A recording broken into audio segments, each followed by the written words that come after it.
welcome to Reality Tea Times 2, the podcast where we discuss all the trash reality TV we love to hate.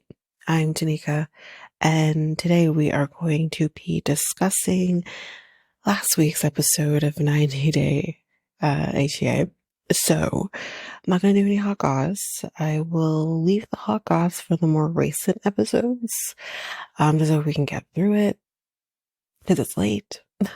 But let's just get into the reason that we are here. So 90 Day HEA Season 8, Episode 9, The Lovely Duckling. So, Emily and Kobe are first. So, we're going to be headed to the market. And it's raining outside because the market's outside. And it's just a wet mess. And we're going to be shopping for this knock door that they're going to be doing. Now, the knock door is custom to the wedding ceremonies. And I think it's basically like his family comes in and is basically getting the blessing or the permission, I guess, to marry their daughter, even though they're married. But this is what they do. And it's at this point where they talk about the bride price and all the other things. This is what it happens. So we are going to be getting like rice, and he wants like water leaf. Is all things that he wants to make this thing called, I think it's Eru. I know I pronounced that wrong. ERU. Yeah, but this is what it's for, the ingredients to do this. So Emily's like, so Emily actually has to cook it. And Emily's like, I'm a great cook. I make a mean meatloaf. Okay, now, I don't have a lot of experience making meatloaf. We don't really eat meatloaf in my house. I think my mom has made things like that when she was a kid, for, grandparents and uncle and whatever. And my mom's like, meatloaf isn't that hard to make, first of all, and secondly, it's not like the greatest thing in the world. It's not to disrespect other people. Maybe your meatloaf is also bomb. But I'm just like, so is that the only thing she can make? Because she brings up the meatloaf again later to Kobe. And I'm just like, so is that like the only thing you make is meatloaf? But anyway, so we get back to the house and Kobe shows Emily's mom this cow skin that they got. It looks really weird. Really weird. Apparently it also smelled really bad. And Emily's mom, I think her name was Lisa. Am I correct on that?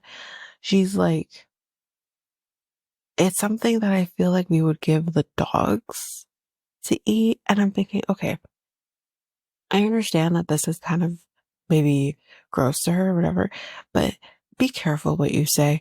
There are countries of different countries and people who eat different things. There are things that I've heard people will eat that I would not touch.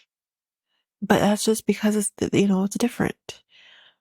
But I don't know if you necessarily eat the cow skin or you just use it for flavoring, which, again, I wouldn't eat like a chicken foot, but I know people use it for flavoring and we'll eat it too, but it's really good for flavoring.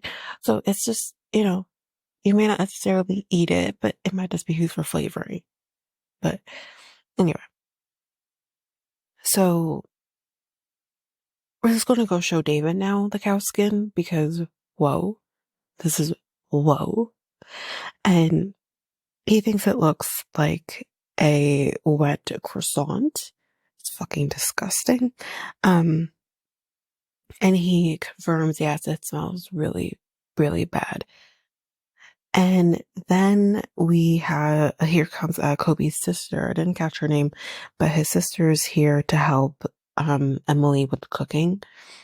And I think her name is Franca, spelled Francesca, but I think it's pronounced Franca. And she also comes bearing gifts, Franca.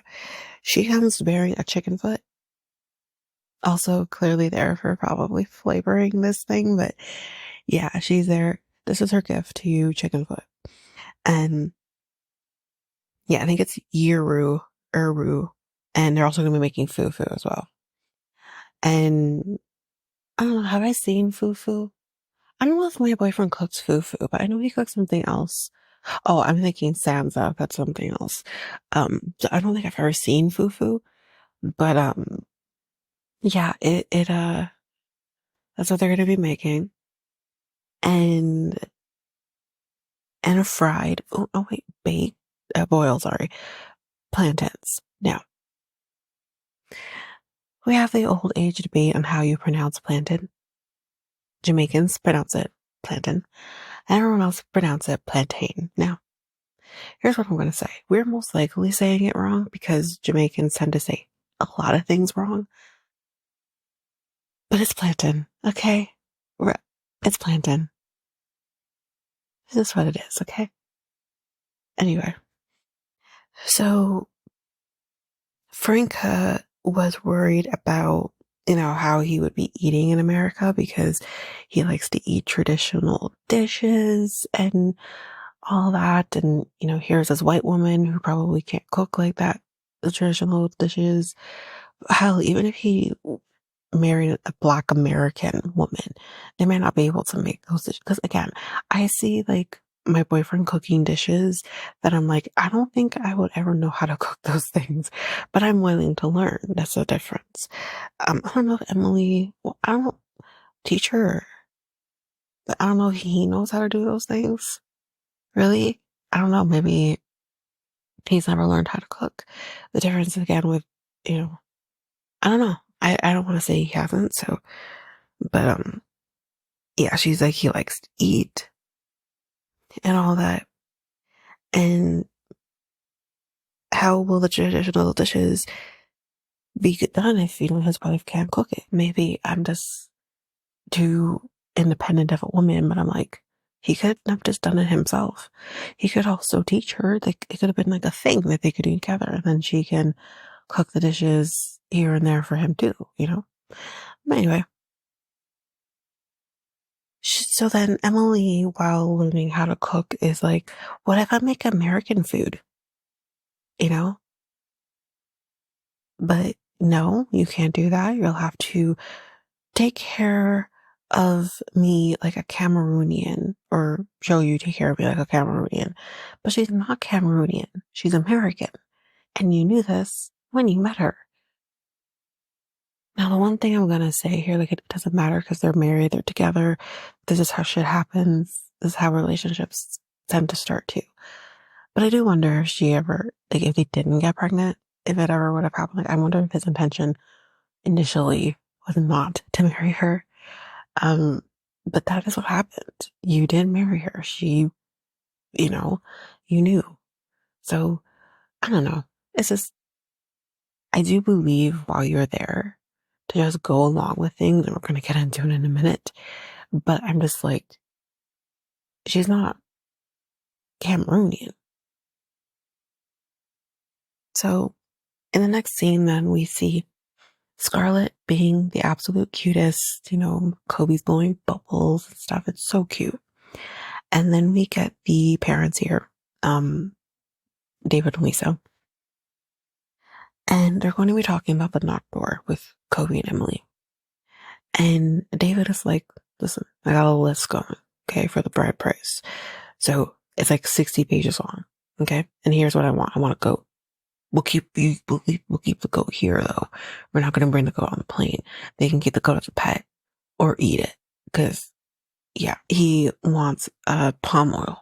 Okay. Seems, right. Something about a cane. I think I missed that part. But he wants African shirts. Okay. He wants like 2 of them. Okay. Right. Kobe is like, this is great. You're doing great with this, whatever. But the bride price is also important. And her mom is like, what does that mean exactly, the bride price? So Kobe explains that the bride price, it shows appreciation for raising your daughter the way you did and, all of that. Like it's an appreciation of you did an amazing job raising your kid, and now she's going to be my wife. And that's, that's basically what he's trying to say. And David was like, how much are we talking in terms of the bride price? And he's like, well, that's your decision. That's your choice. It can also be negotiated, all of those things, right? And he said the bride price has to be there though. Like you can't not have it there. It needs to be there. And Lisa is like, I just don't like it. Okay. I just don't like it. I feel like we are selling our daughter. But as Kobe says, he says it's a tradition. It's not, and it's not just Cameroon. We've seen this in uh Kenya as well. But David is like, I don't see a problem doing it. It is tradition, And Lisa's like, you don't see an issue selling your daughter. But okay, let's continue. Kobe is like, we have been doing this for millions of years. You, American white woman, can't change that. So, he's like, if you don't do that, our kids could actually be. So I think that the bride price is not only symbolizes a physical thing, but it also symbolizes, like, I guess, luck in a sense. That if you don't do this, it could actually put bad luck on their kids. Never heard this before, but apparently that's what it could happen. And it could maybe affect how the kids prosper. So if that is something they believe in, and bride price symbolizes this, then just do it. Like, I'm gonna get to it in a minute, kind of my thoughts and my feelings on this, but Elisa asks Emily, like, you're okay? If someone did this with Scarlett, don't do that. Don't do that. Because again, what if that is what happens? What if Scarlett decides, in a trip, she meets a guy in Cameroon and this is exactly what happens? She is part Cameroonian. Or she meets any African man that this is what you do. Like, that's unfair. But Emily is like, listen, I just want everything to go well. Because it looks like some people aren't fully behind us as much as I thought. So I just want things to go well. Okay. So just let's go along with the tradition, please. Emily's like, we are just talking money or trading money for a person. She's like, I get that that's tradition, but it's not my tradition. So what if they tried to leave the bride price out? Well, Kobe's like, then there's no wedding. So here's what I'm going to say. You are in another country where this is acceptable. I'm not saying I don't understand what she's saying, but it's acceptable. Okay. If you aren't down with taking the money, then there's so many things you can do with the money. You can put it aside for the kids, and at least it's being taken back and put into the kids for their future or whatever. Just take the money. Just do it. And then do with it as you want to after the fact, so that you don't feel like it's, not only that, like, they live in your house, ma'am. They're using extra water and extra food. Like, you just put it back into the household. Like, of course, it wouldn't be a story if someone wasn't against the bride price, but it's just do it and move on. But anyways, that's it for Emily and Kobe. Rob and Sophie are next. So we're headed to therapy because why not? And she's thinking about the whole phone still, okay? And she looked again apparently for the whole phone when he was sleeping, but found nothing because it doesn't fucking exist. Personally, I think the whole phone doesn't exist, but maybe I'm giving him too much credit. But the therapist says, so that, yeah, she asks, like, how did you guys meet and whatever. And they go through the backstory. I'm not going through the story. We know the backstory, but she apparently also, like, when talking about his age, still thinks he's 32. And Rob is like, I'm 33. And she's like, oh, I thought you were 32. Well, he's like, oh, I just turned 33. Or she said, you just turned 33. He's like, yeah, like 8 months ago. Okay. Then, Sophie, you forgot his age because that's insane. Like a month? Maybe. 8? Whoa. He's like, I know, I guess like I just look young or whatever. And she tells the therapist, we fight, we bicker, he cheated, online cheated. And she believes like it affected their intimacy. He's like, of course she brings up the online cheating. I mean, what else is she going to bring up though? Like he says it in such a way where it's like accusatory. Of course she brings it up because she always brings it up. Well, what else is there to talk about? You online cheated, quote unquote. He fucking cheated. Like, what else is she going to talk about? She says she feels uncomfortable about having sex with him now because of it. And, she wonders if he's thinking about them. And she says, plus he constantly wants me to wear like costumes during sex. Okay. Okay.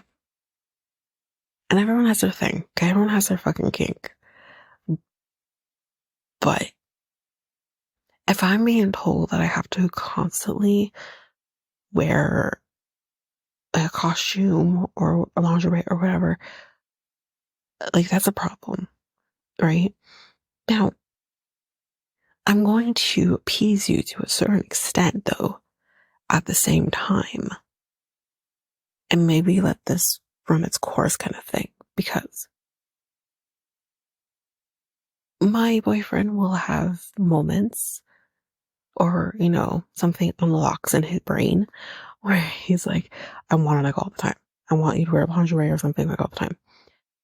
And okay, fine, I will appease you, but eventually it tapers off and whatever. And I wear them if I want to, or I don't wear them, whatever. I'm the boss of it. But maybe just appease him a little bit. Just a little bit.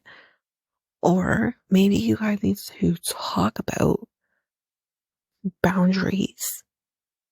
Maybe you want to take a break on certain things. But I also, like, again, I don't want to fully agree with him, and because I'm not fully on either side, really. But maybe this is the way I try to spice things up, too. But again, y'all haven't been physically together the entire time of your relationship. You shouldn't have to constantly spice things up at this point in the relationship. Again, I've been with my boyfriend I've known him for 7 years. And I mean, we've been something like that for most of that time. I haven't had to feel like I have to continuously spice up the relationship yet. We're not there yet. So they haven't even been together 7 years, because that'd be weird. But it's just, I don't know. I don't want to yuck his yum, but at the same time, I don't want to let her off the hook. So I don't know, but it's gonna get worse. So, um, he's like, I mean, come on though. Like when she puts on the maid outfit and the duster, it's kind of hot. Why is her carrying a feather duster hot? That's fucking weird. But okay, whatever, do you? It's fine. He says, I feel you need to, knock that wall down. And I agree. She is the one in charge of knocking that wall down because she's the one that's struggling with all of this, not him. And it shouldn't be up to him to knock it down. And he shouldn't be the one to knock it down. It should be her. So she says, the cheating made her feel like she's not enough. That's a horrible feeling to have. But again, I think it's a feeling a lot of women do feel when they find out someone is cheated.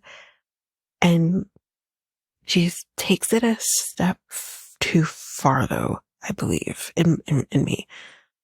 She says, you were looking at women who don't look like me. Okay? Meaning, she says that they're muscular women. So she's making it seem like he's looking at like bodybuilder type women, which isn't an issue. I don't care. Do what you want to do. But he says, you're making me look crazy. You're making me look like I'm into bodybuilders. And he says, it's not like that. He says that he's into like maybe active type women or athletic type women.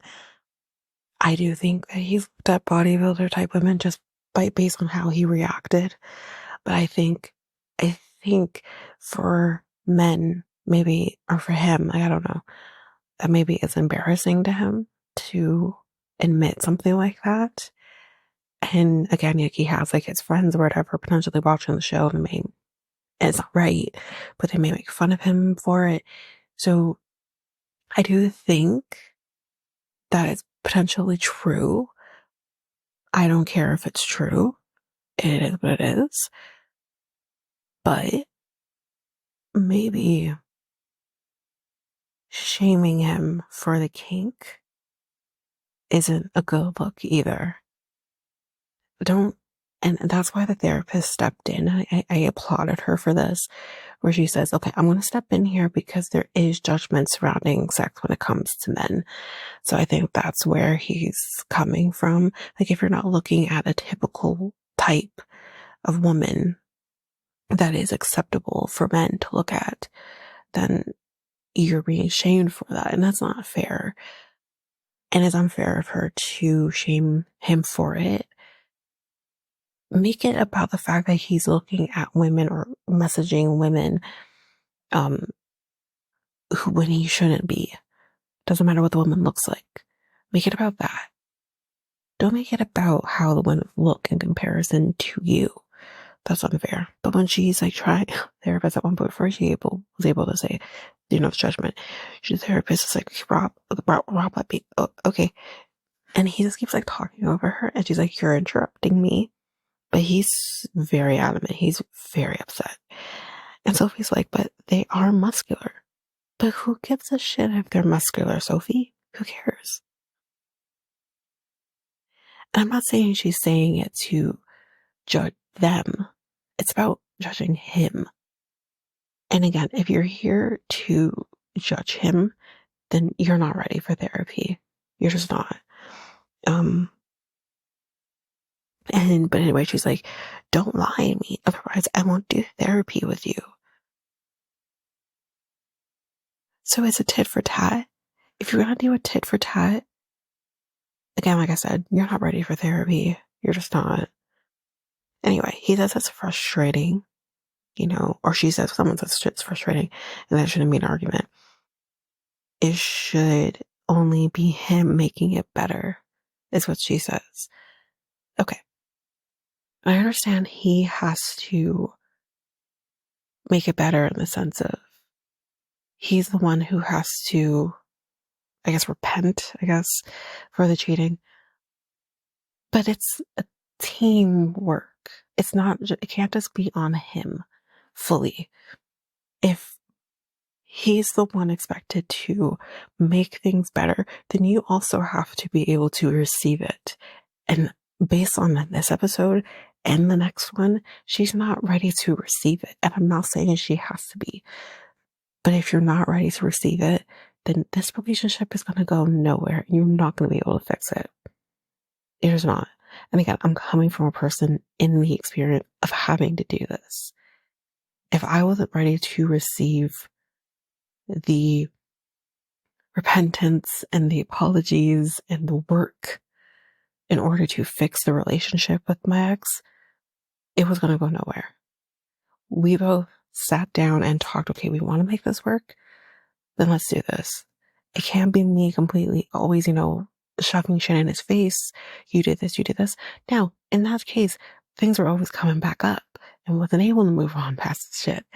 But I went into it fully willing to move on and not let it bog us down. You have to. Otherwise, this is not going to work. And she doesn't have to, like I said. But then again, if you don't want to, then end it. Save you and him the grief of trying to make this work. And I know it's easier said than done when you're in a marriage, but it's just, I don't know. And I also think it's just very childish of her too, to constantly think that it's never me, it's you.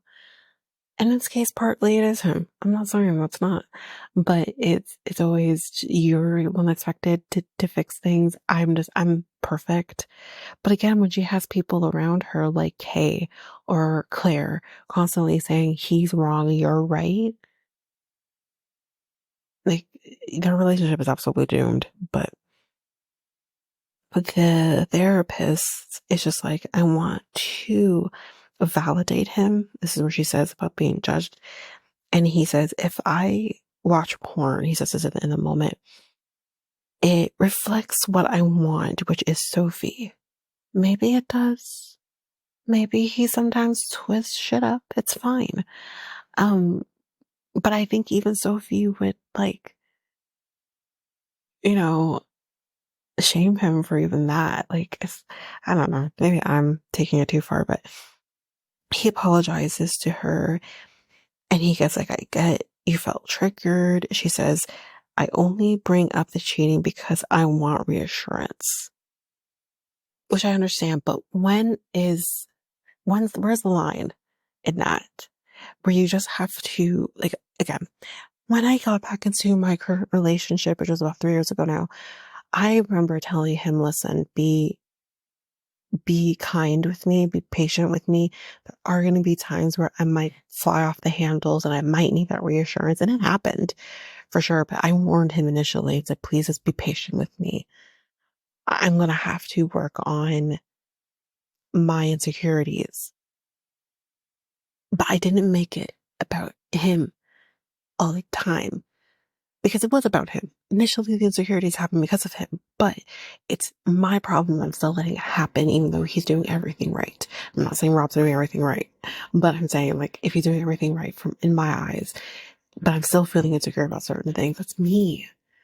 So I told him to be patient with me, and it took time, maybe about a year or so, before I stopped feeling those insecurities. When I felt like, okay, I can breathe and I can feel okay being back in this relationship again.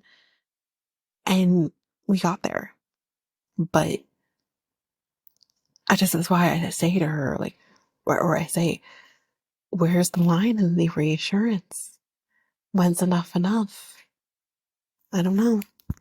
I don't even think she knows. But, she's like, I just want you to be nice to me. Tell me,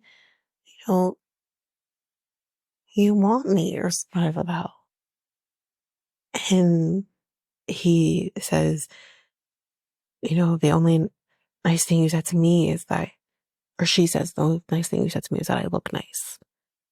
So you can tell anyone you look nice. And I'm like, okay. But if he's saying something, because he's a weird guy, if he's saying something, then don't tell him you're doing it wrong. You know what I mean? And she's like, tell me something that you would tell your wife. And I'm just like, oh, Jesus fucking Christ. But he says in a monotone voice, he's like, I could try, but I think you just, or before he does the monotone voice, that I could try, but I think you just also don't know what that looks like Amen, Rob. She has no clue what that looks like. And that's the thing. She needs to know what that looks like before she can demand things. Why did the therapist say that? Because I agree with him. She said, well, just try, you know, just try. And say, okay, well, in a monotone voice, you have nice lips, you have a great body. Can't wait to take you home and do things. Oh, sound excited, won't you? Jesus. But she's about it. She likes it, whatever. She says it makes me feel good. And I'm not saying she shouldn't have validation. I'm not saying that. Because again, like, I don't get it all the time either. But when I do, it feels good for sure. But I don't want to prompt him to do it. I want him to just do it. Where he'll tell me I look good, or I smell good, or I look sexy, or whatever. Like, I don't want to prompt him. I just want him to do it when he thinks it's appropriate to do so. And it just makes me feel good. It puts that smile on my face. When you're asking for it, and then he comes back in his monotone voice, it doesn't feel authentic anymore. I'm not saying that he doesn't believe those things, that he doesn't actually think those things. I think he does, but it's prompted. I don't know. Of course, I do think he should be doing it either way from time to time. But again, if someone came to me and said, oh, you look nice, my boyfriend came to me and said, you look nice, I'll be like, thank you. Like, that makes me still feel good. I'm sure he can tell other people, yes, they look nice, but it's my boyfriend telling me I look nice. So I'm still gonna like that too, but anyway. Um, so she's like, was that difficult for you? He's like, yeah, actually it was. I love the truth here because I would have thought for sure he was like, no. But he's like, no, actually it was, but not for the reason that he's saying, I don't want to say this shit to you. He's like, I want to say those things, but I don't feel them. But I think he doesn't feel them because I think that's because of all the drama and the shit between them currently. And the therapist is like, well, be intentional. So Sophie, what about you? Right? Like, what can you do to make him feel good? Because it's not just about you feeling good, Sophie. It's also about him feeling good. You're a team. Like, again, like, yes, I want my boyfriend to make sure I feel good, but I also want to make sure he feels good. Like, that's what love is, that is when the tit for tat should be coming in. You feel good. I want to make you feel good. You want to make me feel good. Like, that's, and she says, well, I guess I could wear like a costume or something. You know what? Great. That's great. And they seal the session with a kiss. Sounds great. But yeah, that's it for Rob and Sophie. Okay, so let's do Loren and Alexei now. Because of course it's not that much, but we see Loren still in surgery and he calls Loren's mom to tell her, she's in. And of course, her mom just has to take this fucking opportunity when he's probably stressed about Loren being in surgery to basically say, so I guess there was no luck in stopping her yesterday, huh? Her mom is garbage. Really and truly. God. And he's like, no, but maybe now is just not the fucking time. And she's like, no, I know. He's like, I just want positive vibes right now. She's like, I know, I'm sending positive vibes. Don't you feel Don't you? No, ma'am. No, he doesn't fucking feel them because you took the opportunity to basically say, so no luck in stopping her. Like, are you kidding me? Oh my God. Um, so yeah, it's about, 2 hours in, when the lady comes in to him and says, okay, so the lipo's now done. Now they're starting the fat injection. So great. A few hours later, can't remember exactly when, we see food showing up for Loren. Loren has ordered herself food for after the surgery, but she didn't order Alexei anything. It's fucking funny. And he's like, well, of course she ordered herself food and not me. Whatever. So yeah, 6 hours later, surgery is now done. Surgery went well. She's currently awake. And, we got great quality fat. And Alex is like, great quality fat. Like, I feel like those things you just don't hear. And he's like, yeah, it's exactly what you want to be using. So basically now he's like, we're done. Now, Alexei, it's time for you to step up. It's your turn. Jesus. And he goes in to see her and she's like, I did it. Like, it was so emotional. Like, initially, he was like, I did it. I did it. And you're like, I don't know if I could do what she did. And maybe again, that's just like that guilt of you're putting yourself before others. I mean, I'm not a mother yet, but I definitely feel that guilt of even now, even going through surgery and having to be out for 6 weeks, of not doing a lot of heavy lifting and a lot of different things. I feel horrible having to put myself first in order, and then my mom having to pick up the slack that like even the weekend after surgery, I'm trying to help her the best I can, but also realizing like, I can't do anything. It's just like guilt, right?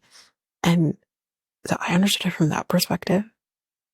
But when you hear her kind of be like, I did it, I'm like, okay. Oh man. But anyway. And so then she's like, are you proud of me?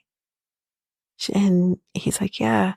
And she's like, um, do you know what, babe? It feels like a fucking truck hit me. Yeah. And he's like, what the fuck? Stop talking. And she's like, I'm glad I woke up. And Loren, we're glad you woke up too. And he says, this is tough. Like, seeing her like this is really tough. And she's like, do I look snatched? He's like, yes, so snatched. And she's like, do I look good? And he's like, you look great. You have big boobs. And she's like, this is where the comedy comes in. And she's like, really? And the doctor actually, comes in to say, oh, it went so great. She's like, really? Like, if you didn't watch the episode, you just need to go back and watch this particular scene of her eyes are so wide and just like, really? Like, it was so funny, so cute. And she's like, I see two of you. Okay, that's great. And Alexei's like, something's wrong with her. It's the meds. She's gonna be it's the meds mixed in with her still coming off the anesthesia.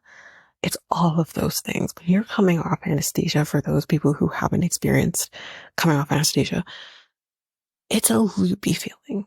It really is. You say some stupid shit initially coming off anesthesia. Because I remember, first of all, being yelled at to wake up. And when because again, I had day surgery, so ideally you're supposed to go home after. And I remember I told my mom the joke after, because I remember saying it, but I was so loopy as fuck. And I told my mom after, she was like dying, because they asked me, because again, my surgery went late, or started late, and in that case, it ends late. And I remember them asking me, do you want to be admitted while I'm loopy off fucking anesthesia, asking me if I want to be admitted. And I'm like, well, I don't know. And I'm like, I don't know. I'm like, how am I going to get upstairs to my room? And they're like, well, you could sleep downstairs. First of all, how? Jesus. And I'm like, but my bird's downstairs. Like, that would make a difference. But you say like stupid shit, and that's basically all it is. It's just her coming off the anesthesia and saying some stupid shit. Yeah. Um, but now they're gonna leave. Oh, sorry. Before we say that, Alexei says to her, "Or your eyes are bugging out." Again, she's like, "Really?" Um, but now they're leaving. They go to the hotel, and she's, kind of with it now. You can tell she's a little more with it, and she can feel the meds are starting to wear off, which, eesh. And she can't, like, Alexei kind of comments on the fact that she can't stretch out. No, she's not gonna be able to stretch out for weeks, because that's, even again, me having laparoscopic, it's having 4 holes in my body. That's what it was doing too, for like 2 weeks. This hunched over thing, and you want to stretch so badly, but you can't. Because I remember actually saying that, like, about a week or so in, that I'm like, I really want to stretch out because my back, it hurts your back too. You really want to stretch out, but you can't. And because you feel the pull on your stomach, and you want to stretch out so bad, and you just can't. And that's what I was doing for like 2 weeks. It was this hunched over thing, and you're walking hunched over. It's horrible. It's horrible. But that's what she's doing. She's going to be doing that for a while. Because again, she was actually cut open. She's going to be doing that for a while. And she's like, my boobs look so big. But they're headed to the hotel. And she's like, I needed the fresh air. And Alexei's like, will you need that fresh weed smell? She's like, yeah, I need it.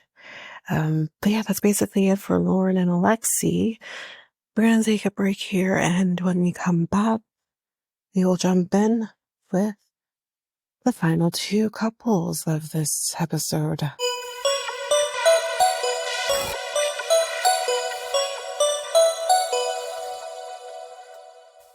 And I am back.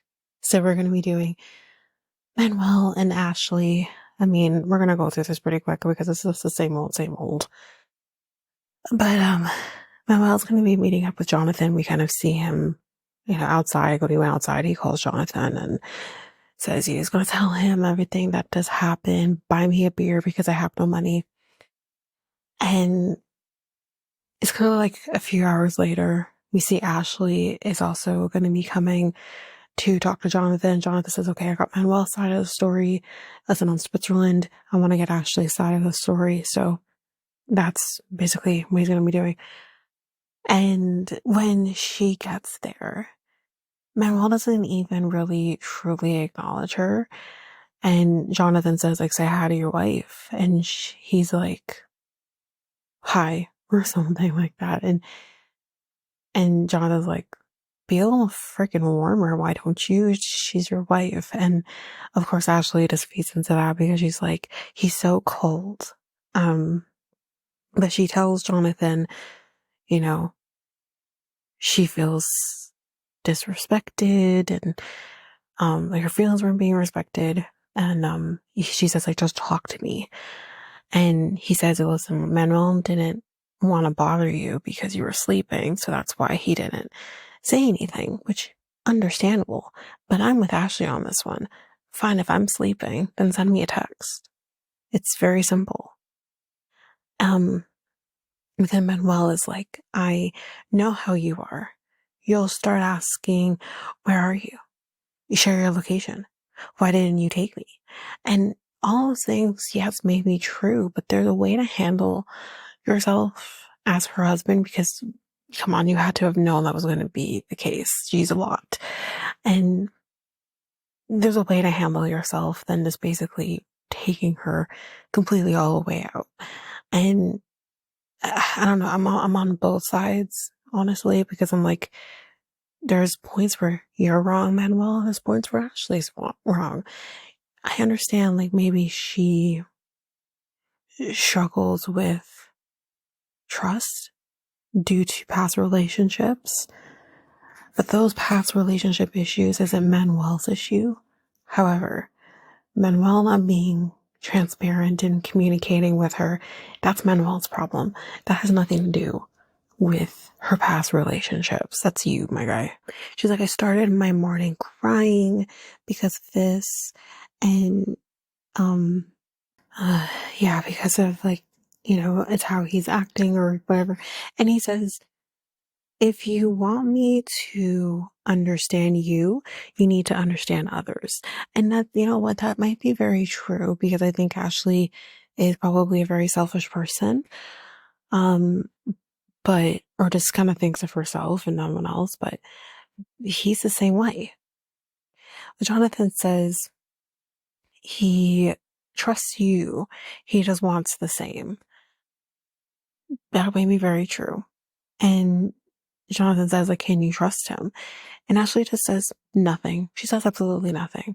And say that's the problem. You want all of these things, Ashley, but you can't even give him the fundamental thing of trust. However, does he fully deserve all of her trust based on how he's acting? Not being forthcoming about his family, about his kids, like having to literally pull it out of him. I don't know. So Manuel is like, she needs to trust me and I lost my appetite or whatever. And then he just walks away and he says, it's crazy. Or maybe she says it's crazy. It's not true. We can't communicate. And he says that she will never accept her mistakes. And you know what? The funny thing is, you're both right. You're both right. You're just unwilling to hear what the other person is saying because you think you're not doing anything wrong. And he does say, though, if things don't change, then this marriage is over. Then Jonathan is like, listen, you both need to apologize. You're both in the wrong. You're both fucked up. And Manuel comes back at this point and he's like, we finished this conversation, no, what's going on? We need a conclusion. And that's true. And Jonathan at this point basically says, you're both to blame. And Manuel fucking giggles. What's funny? You are partly to blame for this. Like, Jonathan's the smartest person in this group at the moment. And he's like, I didn't do anything bad. You maybe didn't do anything bad today, but you have in the past. And it's those past things that haven't been actually communicated or talked about because all you do is fuck it out. That's why you're here. So, what? And Jonathan at this point says, did you hear him, Ashley? Hear what? It don't matter. Because he's incorrect. What's to hear? And she's like, no, I'm done listening to this. And Manuel's like, she doesn't listen to me. You don't listen to her. You don't listen to each other. You're both in the wrong. And he refuses to accept his mistakes. I think she says this. And I think at this point, he's like, okay, it's my fault. It's always my fault. It's just toxic behavior on both parts. And yeah, I think she's like, okay, I am done. And Jonathan goes after her. And she's like, no, I'm done. Because again, that's the thing. I think they're, like I've been saying, both to blame, but they are incapable of hearing that out. And she's like, everything is my fault. I'm annoyed. I don't want a divorce, but I want a healthy relationship.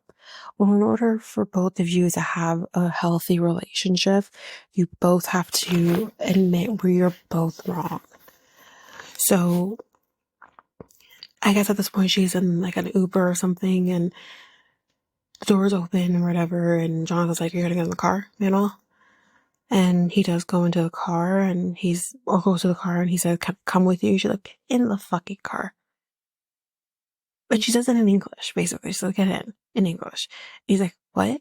Say it in fucking Spanish, my girl. He doesn't understand English and you know this. And that's what's going to create more tension between you guys because he probably thinks you're saying something rude when you just literally told him to get in. It's just unnecessary. Because at this point, when he says what, with attitude, she's like, just, get into the car, or she feels triggered and whatever. And Um, but yeah, she says, I think she said that with attitude, get into the car, but then she says like in a moment that she's triggered by her past. But that again isn't his problem. We all come in with baggage, but that doesn't mean you should be then putting said baggage on your new partner. It's not his fault. However, it is his fault that he isn't being transparent with her.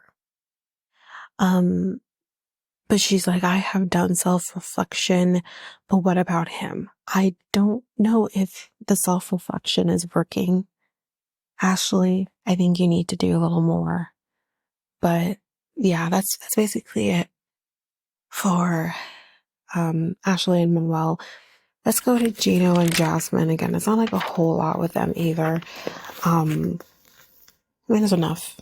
But anyways, we're at the pageant workshop and she is meeting some of the other women and, you know, she says, okay, so Gino's going to be sticking around. Is that okay? I guess. And she tells him, like, in the moment, if you have eyes for any woman, I will take them out. She means his eyes. She's going to take the eyes out of his pockets. Anyways, so this pageant, is there like a age limit, she asks? Because I'm 37 and there's a woman there. I think her name was Dallas or something. She's like, girl, please, I'm 44. There is no limits. I actually always thought there was an age limit. But anyways, Jasmine is like, well, I also deal with alopecia. And all these women have like amazing hair and, you know, my hair is like falling out and she doesn't, you know, feel pretty as she's been saying. And Dallas is like, listen, your alopecia is not something to stop you. And just, you know, you don't know if any of these women in this room are wearing a wig or extensions or whatever, you know, we all do it.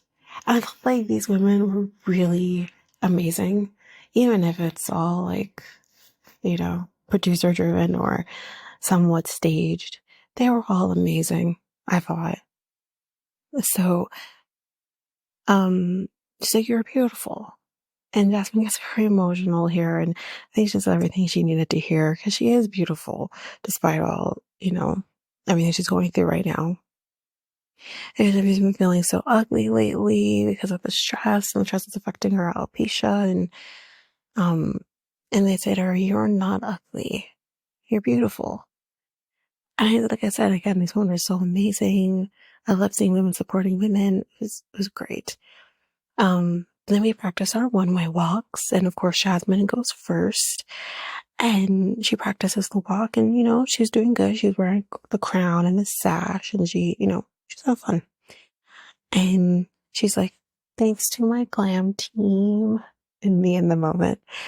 And yeah, she's feeling great. And Jasmine kind of thanks them or so she says first before that, she says like, I'm in my queen mode. And then she thanks them for letting her wear the crown. And she says it also wear the crown. And they're like, you don't want to take the crown off, do you? She's like, no, I don't. Can I take it? Can I steal it? Is it mine? But yeah, it's basically it with the pageant. Like I, again, just loved seeing women supporting women. It's important than, you know, bringing women down. But, now we're back at the house and she's making her famous jazz margaritas. Okay. There's basically just tequila and she's a heavy pour on the tequila. And it's basically this tequila with ice. And we see Leandro's here. He's going to be taking part in the jazz margaritas. And Gino smells the jazz margarita and he's like scared to drink it. But he does drink it. Because of course you are her husband, support her. And he's like, it's strong. And she's like, it's not for pussies. And she's like, it's a slutty margarita. I love her. Gino thinks it's a little watered down, and she's like, well, he says like watery. And she's like, what does that mean, watery? And he's like you added water. Like it's too much water. And she's like, I didn't add water, just tequila and ice. And he's like, I still haven't posted the memes yet, which I will be doing soon. And he's like, ice is water. I, I loved this moment when he's like, ice is water though. Love it. Um, but cheers to Jasmine. 37 anus. He's trying to say, I think I'm probably going to say it wrong myself too, but I think años, which is years, but he said, it sounded like he said honest, or I think honest, and it translates to anus. So 37 anus. I mean years. But Leandro is like, so how did it go with the pageant workshop? And she's like, I was nervous, a little bit intimidated, but it was great. It was nice, inspiring. And she wants to do it again. She wants to do it again. And Gino's 100% behind her, supportive of her doing this again. And Gino does say that, if you do the pageant though, that's also trying to get pregnant. Like, how does that work? Like, would you probably have to drop out? And it's in this moment that Jasmine says, so about that. And she's like, listen, I need to say something to you. It's pretty important. And how she's saying it too, it's like, does he think that she's going to tell him she's pregnant already? But obviously we know she's not, or at least she hasn't said anything, but she's like, I don't feel like we're on the same page right now in terms of having a baby. And he's like, what do you mean? And he's like, do you not want to have a baby? And she's like, I don't know. And we're going to get a little more into this in the next episode, but she is like, I don't know if I want to have another baby. And he's like, so you're telling me this now, and it's without talking to me first. Now, I'm going to say this. I do understand, like, as a couple, you do have to have the conversation on the fact that I don't think I can do this right now. You do need to have a conversation to an extent. But at the end of the day, if it is her body, it is her to have to carry a child.